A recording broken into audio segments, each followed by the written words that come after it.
How does it work in India on the ground? Is it a bit like the United States, where each state will have varying kind of standards for meeting kind of building standards, or are there kind of central governing bodies that kind of oversee the lot? Yeah, we do have the national standard.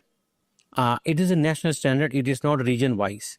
So that's where my core research, where I mainly work with different kind of hospitals located in 7 different climatic conditions in India.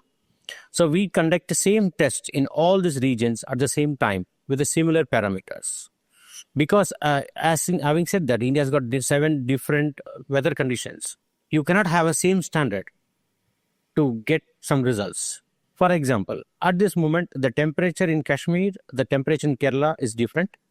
The human behavior, the microbial flora, the outdoor conditions, all are different.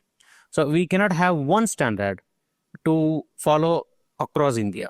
Most of the time, in my experience, what I've seen, people try to achieve the standard by overdoing or by subdoing certain parameters. More than 90% of the time, we are unable to achieve the standard in the given parameters. I can give an example. For a bone marrow transplant room, the prescribed or the suggested pressure difference is 2.5 pascals. In India, some hospital using 12 pascals, somebody is using 4, somebody is using even 6. Because most of the time, the Indian buildings are not airtight buildings, and that does not fit to the Western standards, which mostly copied by the Indian standards. So now things are progressing. A lot of research are happening. A lot of data we have. Now a lot of Indian standards are being tailor-made based on the Indian weather conditions.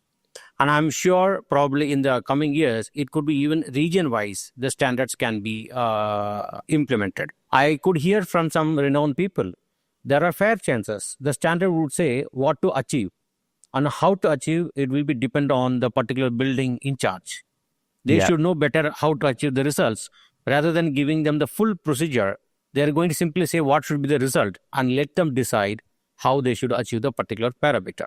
So I'm sure that we will have our own Indian data-based standard, that too region-wise. That must be quite encouraging because it reflects much more deeply the breadth and spectrum of different types of building typologies, age, quality of stock, regional differences. It moves it much more towards a kind of a performance-based outcome rather than a prescriptive kind of, thou shalt achieve 4 pascals difference between one room and another. You can reflect much more in a much more nuanced and sophisticated way the building that you're presented with, I guess.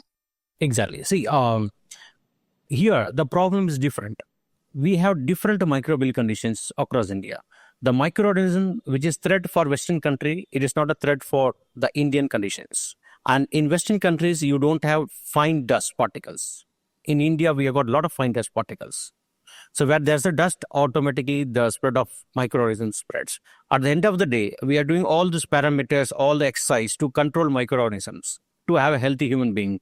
So the microorganisms which is predominantly available in north may not be available in south or in east. It differs. And so the standard should also differ. That's my personal opinion, right? As we have dust here, so our methodology of controlling organisms should be different compared to the Western countries. So that's the reason.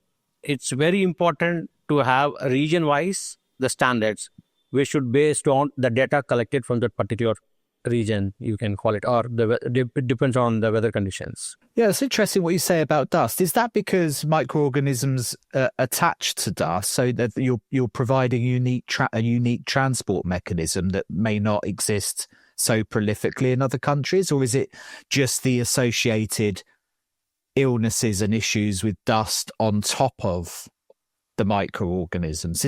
What is it about dust in particular? Because I think it's fairly well understood that PM 2.5 and microfine dust particles are a challenge in India, and particularly in certain regions at certain times of the year because of climatic conditions.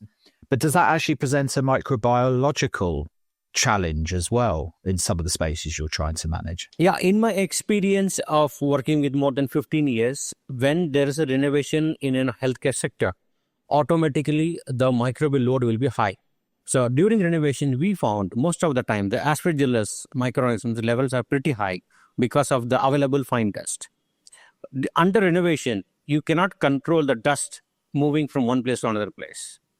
So in one of my study, we found the dust level plays a major role in transporting organisms from one place to another place. Where there is a less dust movement, we have seen less microorganisms.